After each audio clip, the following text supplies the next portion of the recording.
स्वागत दोस्तों, आगे चलने से आगे सामने मोदी बचने के सबसे पहले सबसे बड़ी आपको बताएंगे दोस्तों। बारामती का मामला पहुंच चुका है प्रियंका गांधी और राहुल गांधी के दरबार में। बताएंगे कैसे उन पर फोन चल रहे हैं दोस्तों, मनाने की जा रही है पूरी कोशिश। बताएंगे डिटेल में क्या है पूरा मामला, इसी के साथ में चलेंगे एक और बड़ी खबर की तरफ, जहां पर हिमंता बिस्वा शर्मा ने चुनाव के एक दिन पहले देश के सबसे बड़े दलित समाज के नेता के खिलाफ बोल दिया उल्टा बयान दोस्तों, जिसके बाद पूरा असम का चुनाव बदलता हुआ नजर आने लगा है। बताएंगे डिटेल में क्या है पूरा मामला दोस्तों, इसी के साथ में चलेंगे एक और बड़ी खबर की तरफ, जहां पर एक पार्टी के पूर्व मुख्यमंत्री पद के उम्मीदवार के साथ साथ प्रदेश के अध्यक्ष और राज्य के उपाध्यक्ष समेत पूरे के युवा मोर्चा के लोग कांग्रेस पार्टी में शामिल होने जा रहे हैं दोस्तों। दो विधायक जो पार्टी के हैं वो भी कांग्रेस के संपर्क में हैं। बताएंगे कौन सी पार्टी है और किस तरीके का नया मामला सामने आ रहा है दोस्तों। इसी के साथ में चलेंगे एक और बड़ी अपडेट तरफ, जहां पर राहुल गांधी ने बहुजन समाज के लोगों की न्याय की मांग एक बार फिर से की है दोस्तों। बताएंगे कौन से गंभीर सवाल राहुल गांधी ने खड़े किए हैं और कहां पर कांग्रेस पार्टी किस राज्य में 8,000 से ज्यादा नए पदाधिकारी नियुक्त करने जा रही है और संगठन का होगा व्यापक विस्तार। एक एक करके चलेंगे आज की सारी बड़ी खबरों की। लेकिन उससे पहले अगर आप भी मानते हैं कि कांग्रेस पार्टी को बारामती से अपना उम्मीदवार वापस नहीं लेना चाहिए, चुनावी मैदान में अपना उम्मीदवार उतारना चाहिए ताकि अजित पवार को न्याय दिलवा सके, तो इस वीडियो को लाइक करके लाल बटन दबाकर चैनल को सब्सक्राइब करके बेल आइकन दबाकर कमेंट बॉक्स में अपनी राय जरूर लिखकर बताएगा दोस्तों। ज्यादा से ज्यादा वीडियो को शेयर कीजिएगा। चलते हैं सबसे पहले सबसे बड़ी ब्रेकिंग न्यूज अपडेट की तरफ दोस्तों, जहां पर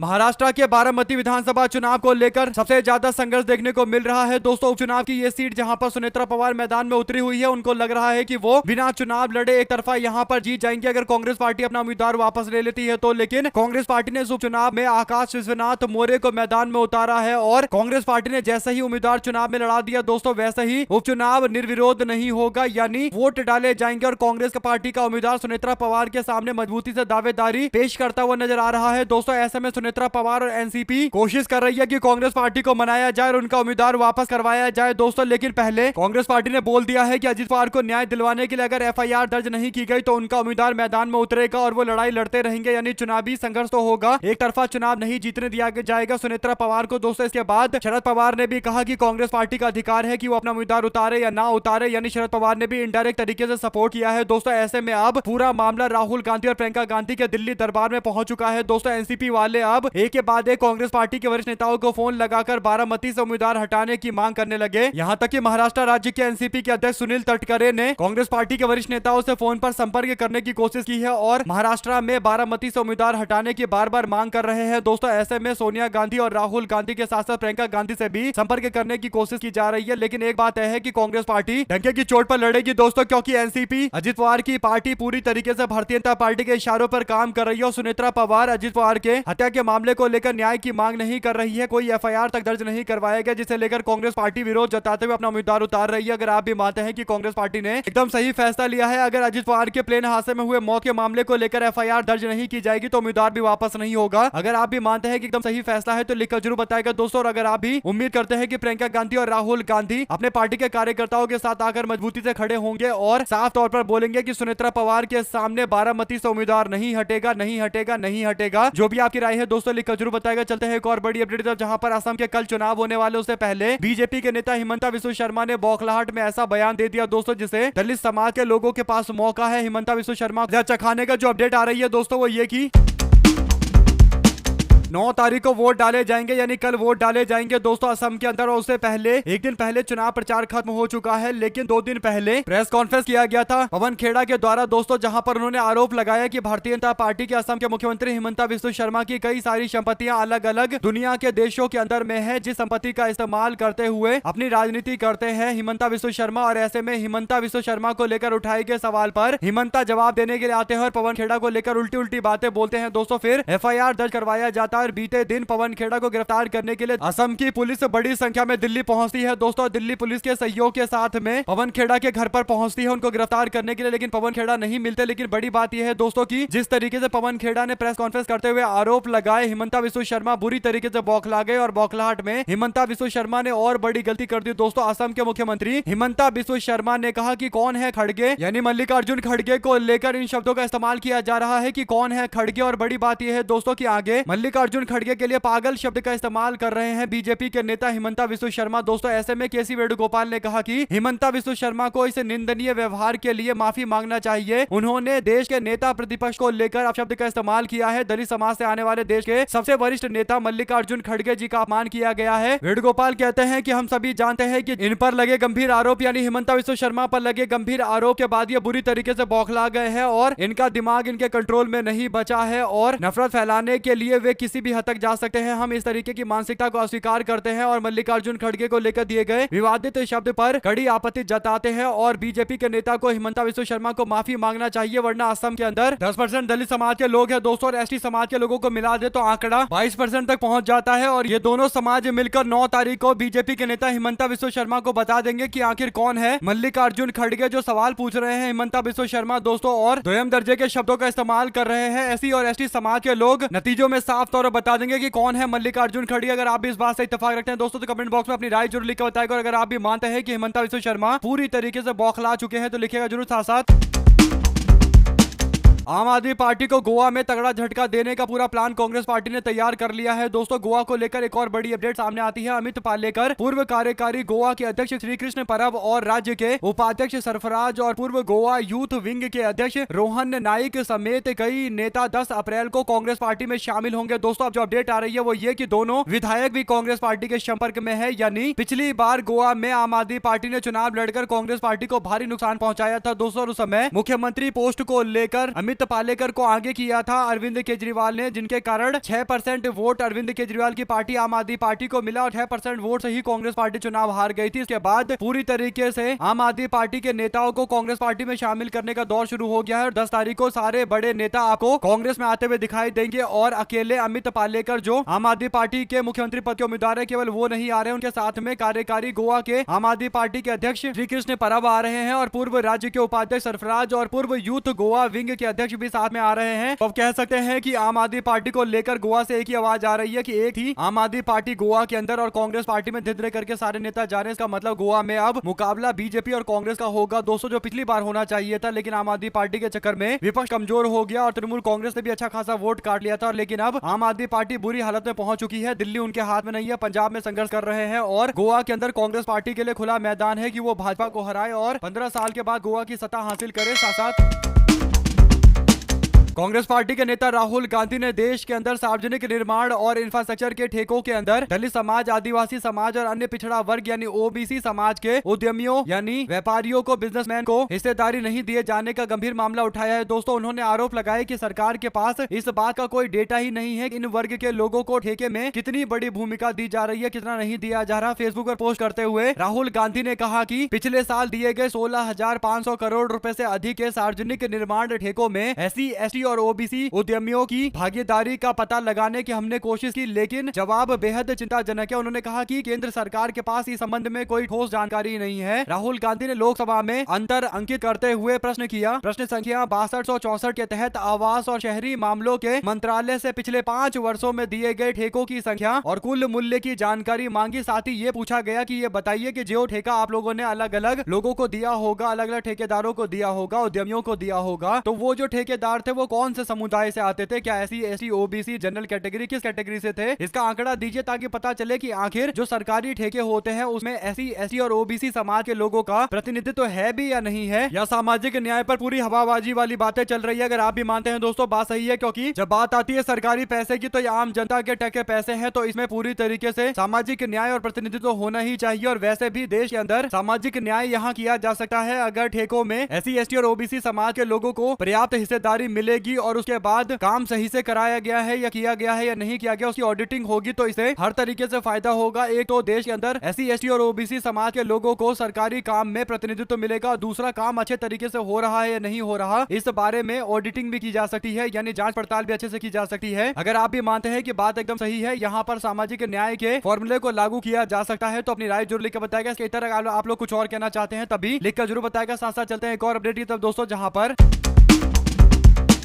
महाराष्ट्र में कांग्रेस पार्टी खुद को जमीनी स्तर पर मजबूत करने के लिए एक व्यापक पुनर्गठन अभियान चला रही है। दोस्तों कांग्रेस पार्टी ने एक दो नहीं बल्कि 8,000 नए पदाधिकारियों को पूरे महाराष्ट्र भर के अंदर नियुक्त करने का लक्ष्य रखा है। दोस्तों संगठनात्मक दृष्टि से महाराष्ट्र में कांग्रेस पार्टी 60 जिलों के अंदर अपने 45 जिला अध्यक्षों को बदलने का फैसला ले रही है और पार्टी ने ये जो फैसले लिए हैं दोस्तों और 8,000 पदाधिकारी नियुक्त कर रही है। इससे पता चल रहा है कि महाराष्ट्र के अंदर कांग्रेस पार्टी कुछ दिनों के बाद ये ऐलान करेगी कि वो महागठबंधन से इतर अपने दम पर पूरे महाराष्ट्र में चुनावी मैदान में उतरेगी, क्योंकि कांग्रेस पार्टी को कोई फायदा नहीं हो रहा शिवसेना यूपीटी के साथ गठबंधन करने का और एनसीपी शरद पवार गुट के साथ में गठबंधन करने का। और ये दोनों पार्टियां ऐसी है दोस्तों जिन पर भरोसा भी नहीं किया जा सकता कि ये कब भाजपा के साथ चली जाए। इसीलिए कांग्रेस पार्टी लोकल पार्टियों को साथ में रख रही है दोस्तों, चाहे धनखड़ समाज की पार्टी हो या फिर प्रकाश आंबेडकर की पार्टी, वंचित बहुजन अघाड़ी हो, कांग्रेस पार्टी सभी राजनीतिक छोटी पार्टियों के साथ में हाथ मिलाकर आगे बढ़ रही है। और इसीलिए कांग्रेस पार्टी ज्यादा से ज्यादा सीटों पर महाराष्ट्र में आने वाले दिनों के अंदर चुनाव लड़ेगी। दोस्तों अगर आप भी मानते हैं कि बात एकदम सही है और कांग्रेस पार्टी को सबसे ज्यादा सीटों पर चुनावी मैदान में उतरना चाहिए तो अपनी राय जरूर लिख बताएगा। ज्यादा से ज्यादा वीडियो को शेयर कीजिएगा। चलते हैं एक और बड़ी खबर तक, जिसमें यूपी के पंचायत चुनाव कब होंगे। दोस्तों बीजेपी सरकार के मंत्री ने ही एक ऐसा बयान दे दिया है जिससे पता चल रहा है कि बीजेपी के लोग जानबूझकर पंचायत का चुनाव नहीं करवा पा रहे, क्योंकि डर लग रहा है भाजपा वालों को। अपडेट ये है दोस्तों की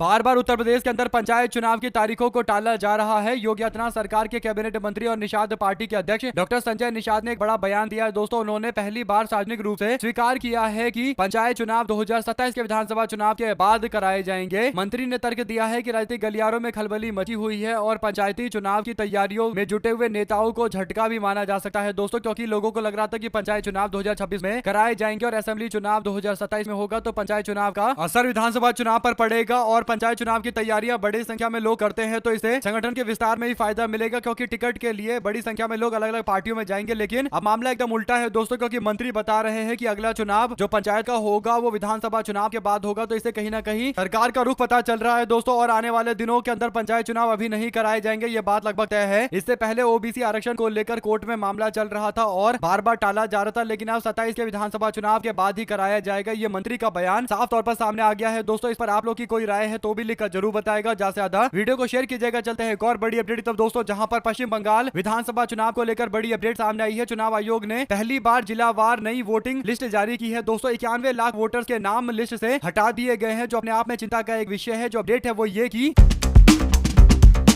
पहली बार इलेक्शन कमीशन ऑफ इंडिया ने जिलावार मतदाताओं की लिस्ट जारी की है दोस्तों, जिसमें बड़ी संख्या में लोगों के नाम हटाए गए हैं। चुनाव आयोग ने बताया कि 60 लाख मतदाता जांच के घेरे में थे, जिसमें से 27 लाख मतदाताओं के नाम हटा दिए गए हैं। बता दें कि 28 फरवरी को प्रकाशित किए गए शुरुआती अंतिम सूची में 63 लाख लोगों के नाम बाहर कर दिए गए थे दोस्तों। अब तक की सूची के मुताबिक हटाए गए नाम की कुल संख्या 91 लाख के आसपास हो गई है और ये बहुत बड़ा आंकड़ा है दोस्तों। बिहार के अंदर केवल 56 लाख लोगों को हटाया गया था, लेकिन यहाँ तो पहले ही रिकॉर्ड तोड़ संख्या सामने आ गई है। 91 लाख तो बहुत बड़ी संख्या होती है। मालदा वो क्षेत्र है दोस्तों जहां पर 60% से ज्यादा मुस्लिम आबादी है। वहां पर 2,39,000 मतदाताओं को अयोग्य घोषित किया गया है। नादिया के अंदर अच्छी संख्या में नाम काटे गए हैं। 2,08,000 नाम हटाए गए हैं। दक्षिण 24 परगना की बात करें तो 2,22,000 मतदाताओं को अयोग्य घोषित किया गया है। इसी के साथ में मुर्शिदाबाद जिला, जहां पर 60% से ज्यादा आबादी मुस्लिम आबादी है दोस्तों, यहाँ पर 4.5 लाख मतदाताओं को अयोग्य घोषित इनवैलिड घोषित किया गया है। इसी के साथ में हुगली में 1,20,000 नाम काटे गए हैं। आयोग की सूची को अंतिम रूप देने के पहले प्रत्येक नाम को विधिवत समीक्षा की गई है, ऐसा दावा किया गया। कुल मिलाकर दोस्तों इस मामले को लेकर एक बात स्पष्ट हो गई है कि कहीं न कहीं बंगाल में 91 लाख लोगों के नाम काटे गए, जिससे बड़े से बड़ा चुनाव प्रभावित हो सकता है। और अब बंगाल चुनाव के क्या नतीजे होंगे आप लोग समझ सकते हैं दोस्तों। अपनी राय जरूर लिखकर बताएगा। साथ साथ पूर्व क्रिकेटर और कांग्रेस पार्टी की पूर्व अध्यक्ष नवजोत सिंह सिद्धू की पत्नी डॉक्टर नवजोत कौर सिद्धू ने अपनी नई पार्टी लॉन्च की है दोस्तों। नवजोत कौर सिद्धू ने सोशल मीडिया हैंडल पर एक पोस्ट करते हुए पार्टी की घोषणा की और नवजोत कौर सिद्धू ने बैकग्राउंड में नई पार्टी भारतीय राष्ट्रीय पार्टी का पोस्ट दिखाया है दोस्तों। इसमें लिखा हुआ है कि यह एक बहुप्रतीक्षित घोषणा है, यानी बड़े लंबे समय से इंतजार चल रही थी कि कोई पार्टी बनाइए, कोई पार्टी बनाइए। नवजोत कौर सिद्धू ने कहा कि हमने नेशनल लेवल पर एक नया विकल्प बनाने की तैयारी की है। मौजूदा पॉलिटिक्स लीडर्स के परफॉर्मेंस स्टैंडर्ड को गहराई से स्टडी और इवैल्यूएट किया है। हम बस अपनी जिंदगी अपने देश के लिए डेडिकेट करना चाहते हैं, अपने देश के लिए समर्पित करना चाहते हैं। उन्होंने राष्ट्रीय पार्टी बनाने का ऐलान किया है और भाजपा नाम रखा हुआ है, जिसमें भारतीय राष्ट्रवादी पार्टी नाम पड़ा हुआ है दोस्तों। यानी बीजेपी जो भारतीय जनता पार्टी है उससे ही कुछ मिलता जुलता भारतीय राष्ट्रवादी पार्टी रखा गया है नाम। ऐसा लग रहा है कि कहीं ना कहीं भाजपा से प्रभावित होकर ये नाम रखा गया है दोस्तों। और नवजोत सिंह सिद्धू की पत्नी नवजोत कौर सिद्धू को कांग्रेस पार्टी में कोई जगह नहीं मिली, तो भारतीय जनता पार्टी में विकल्प देख रही थी, लेकिन जब में कुछ फायदा नहीं मिला तो उसके बाद अब नई पार्टी उन्होंने बनाई है। लेकिन सबको पता है कि आने वाले कुछ दिनों के अंदर ये अपनी पार्टी का विस्तार करेंगे, फिर सारे नेताओं को लेकर भारतीय जनता पार्टी में शामिल हो जाएंगे। नवजोत कौर ने कांग्रेस पार्टी पर मुख्यमंत्री की कुर्सी 500 करोड़ रुपए बेचने का आरोप लगाया था। साथ साथ दोस्तों, क्या आपको लगता है कि ये पार्टी ज्यादा कुछ कर पाएगी? साथ साथ उत्तराखंड के अंदर विधानसभा चुनाव 2027 से पहले माहौल बनाने की जद्दोजहद में कांग्रेस पार्टी लगातार एक के बाद एक बड़े नेताओं को अपनी पार्टी में शामिल करवा रही है दोस्तों। कांग्रेस पार्टी में शामिल होने वाले नेताओं की अगली खेप भी तैयार हो गई है। खास बात करते हुए बताया गया कि 12 नेता जल्द कांग्रेस पार्टी में शामिल हो सकते हैं। उत्तराखंड की रणनीति में चुनावी सरगर्मियां तेज है दोस्तों। कारण यह है कि कांग्रेस पार्टी बड़ी संख्या में उन नेताओं को अपने साथ में लेकर आ रही है जिनका चुनावी दौर में खुद का कुछ दबदबा रहा है, जिन्होंने चुनाव लड़ा हुआ है या तो निर्दलीय या बीजेपी के टिकट पर या बसपा की टिकट पर या अन्य बड़ी पार्टियों की टिकट पर, और खुद अपने दम पर कुछ हजार वोट इकट्ठा किए हैं। कांग्रेस पार्टी ऐसे सारे नेताओं को अपने साथ में उत्तराखंड के अंदर रखना चाहती है दोस्तों। ये सारे नेता अगर कांग्रेस के साथ में आएंगे तो उत्तराखंड के अंदर मतों का विभाजन नहीं होगा, और अगर मतों का विभाजन नहीं होगा तो कांग्रेस पार्टी उत्तराखंड में प्रचंड जीत हासिल कर सकती है। आप लोग अपनी राय जरूर लिखकर बताएगा दोस्तों अगर आप भी मानते हैं कि उत्तराखंड कांग्रेस सुपर एक्टिव नजर आ रही है। इससे पहले 6 बड़े और वरिष्ठ नेताओं को पार्टी में शामिल करवाया गया था। साथ साथ दोस्तों, प्रधानमंत्री नरेंद्र मोदी, अमित शाह, सीएम योगी आदित्यनाथ, मिथुन चक्रवर्ती जैसे लोगों को बंगाल के अंदर बीजेपी ने स्टार प्रचारकों की लिस्ट में रखा है दोस्तों। नरेंद्र मोदी, राजनाथ सिंह, नितिन गडकरी, धर्मेंद्र प्रधान, हिमंता बिस्वा शर्मा, देवेंद्र फडणवीस, मणिक साहा, सामिक भट्टाचार्य, दिलीप घोष, शांतनु ठाकुर, स्मृति ईरानी और अनुराग ठाकुर के साथ साथ अर्जुन मुंडा, मनोज तिवारी, विप्लव कुमार देव, अमित मालवीय, खगेन मुर्मू, राजू बिस्ता, मनोज तिगा, ज्योतिर्मय सिंह मेहता और नितिन नवीन, अमित शाह, जे नड्डा और मिथुन चक्रवर्ती, योगी आदित्यनाथ, मोहन चरण मांझी और शिवराज सिंह चौहान, शुभेंदु अधिकारी, सुकांत मजूमदार, भूपेंद्र यादव और हेमा मालिनी, अन्नपूर्णा देवी के साथ साथ बाबूलाल मरांडी और सुनील बंसल, मंगल पांडे, नागेंद्र राय और जयंत राय, सौमित खान, लोकेश चटर्जी और कार्तिक पाल का नाम रखा गया है दोस्तों। ये स्टार प्रचारक है, भाजपा के लिए प्रचार करेंगे। इसमें अगर आप देखेंगे तो बीजेपी ने कई सारे आदिवासी समाज के लोगों को प्रचार करने के लिए मैदान में उतारने का फैसला लिया है दोस्तों। इसमें शांतनु ठाकुर जो मथुआ समुदाय के नेता है वो भी प्रचार करेंगे। इसी के साथ में खगेन मुर्मू जो एसटी समाज से आती है, ट्राइबल समाज से आती है, उनको आगे किया गया है दोस्तों। ऐसे ही राजू बिस्ता जो आदिवासी समाज से आते हैं, दार्जिलिंग जिले के नेता है, उनको आगे किया जा रहा है। साथ साथ दोस्तों, ज्योतिर्मय सिंह महतो को भी आगे किया गया है। इसी के साथ में अगर आप आगे देखेंगे, मोहन चरण मांझी जो आदिवासी समाज से आते हैं दोस्तों, उनको भी आगे किया गया है। आप लोग अपनी राय जरूर लिखकर बताएगा। साथ साथ चलते हैं एक और बड़ी अपडेट की तरफ, जिसमें केरला के विधानसभा चुनाव को लेकर चल रही तैयारियों के बीच में अपडेट ये है दोस्तों कि अब 9 तारीख को वोट डाले जाएंगे, और ऐसे में यूनाइटेड अरब एमिरेट से बड़ी संख्या में लोग वोट डालने के लिए आ रहे हैं। 2026 के आगामी केरल के विधानसभा चुनाव के लिए 2-2 लाख रुपए लोग खर्च करके आ रहे हैं दोस्तों, और चुनाव में वोट डालने के लिए। इससे पता चल रहा है कि कहीं ना कहीं गल्फ नेशन में, गल्फ देशों में बड़ी संख्या में लोग, भारत के लोग, खासकर केरला के लोग रहते हैं और वोट डालने के लिए बड़े उत्साह के साथ आ रहे हैं। इससे पता चलता है कि केरला का चुनाव काफी जरूरी है दोस्तों, क्योंकि 2.5 लाख रुपए लोग खर्च करके आ रहे हैं। युद्ध के टाइम में काफी कम प्लेन चल रहे हैं दोस्तों, इसके बावजूद जो भी चल रहा है उसे ही आकर वोट डालना चाहते हैं। आप लोग अपनी राय जरूर लिखकर बताएगा। साथ साथ एक और बड़ी अपडेट बिहार के अररिया से सामने आती है, जहां पर अररिया के विधायक अबीदुर रहमान ने प्रधानमंत्री नरेंद्र मोदी को पत्र लिखकर फॉरबिसगंज अनुमंडल क्षेत्र के सिमराहा में चल रहे कसाई खाने को बंद करने की मांग की है दोस्तों। विधायक ने प्रधानमंत्री को लिखे पत्र में कहा कि अररिया जिले में सभी जाति धर्म के लोग बड़े भाईचारे के साथ में रहते हैं और जीवन का गुजर बसर करते हैं। सभी जाति समुदाय धर्म के लोग मिलकर काम करते हैं, लेकिन यहाँ पर कुछ बूचड़ खाने चल रहे हैं, जिस कारण से आपसी विवाद काफी ज्यादा बढ़ जाता है। इसीलिए इस बूचड़ खाने पर रोक लगनी चाहिए। और बड़ी बात यह दोस्तों कि मुस्लिम विधायक नरेंद्र मोदी को पत्र लिखकर इसकी मांग कर रहे हैं। अगर आप भी मानते हैं कि बीजेपी वालों को इस मामले पर कदम उठाना चाहिए, क्योंकि कहीं ना कहीं जो लोग जानते हैं इस पूरे मामले को दोस्तों, उनको पता है कि आपसी विवाद का एक बड़ा कारण बन जाता है बूचड़ खाना, और मुस्लिम और हिंदू समाज के बीच में विरोध और आपसी मतभेद का एक कारण बनता है। इसीलिए ऐसे बूचड़ खाने बंद होने चाहिए। अररिया के विधायक के द्वारा नरेंद्र मोदी को लिखे गए पत्र पर आप क्या राय देना चाहते हैं, लिखकर जरूर बताएगा। साथ साथ दोस्तों,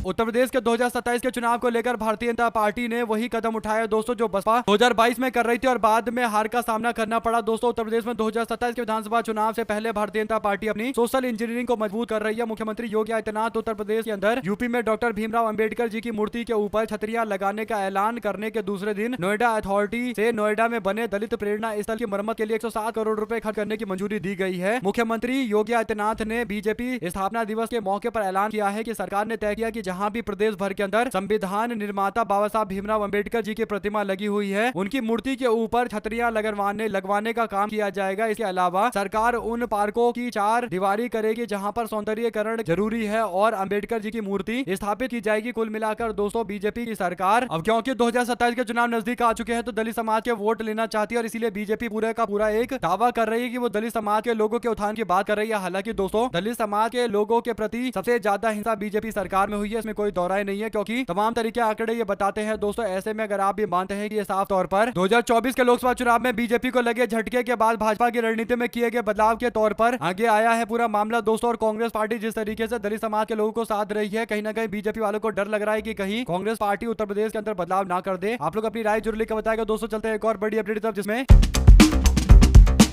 बंगाल के अंदर कांग्रेस पार्टी स्टार प्रचारकों की लिस्ट जारी करती है दोस्तों। इसमें एक से बढ़कर एक दिग्गज नेताओं को मैदान में उतारा जा रहा है। इसका सीधा मतलब यह है कि राहुल गांधी और प्रियंका गांधी भी बंगाल में प्रचार करेंगी, यानी कोई छूट नहीं दी जा रही है तृणमूल कांग्रेस को दोस्तों। और वरिष्ठ नेताओं की पूरी फौज उतारी जा रही है। सचिन पायलट, दीपा दास मुंशी और सैयद नासिर हुसैन, प्रोफेसर प्रदीप भट्टाचार्य और डीपी राय के साथ साथ ईशा खान चौधरी, तारिक अनवर, मोहम्मद जावेद और गौरव गोगोई, के शर्मा जैसे लोगों का नाम इसमें शामिल किया गया है दोस्तों। हमारे साथ लगातार जुड़े दोस्तों का बहुत बहुत धन्यवाद। देख रहे थे आपको चैनल जय हिंद जवाहर। जैसे वीडियो को शेयर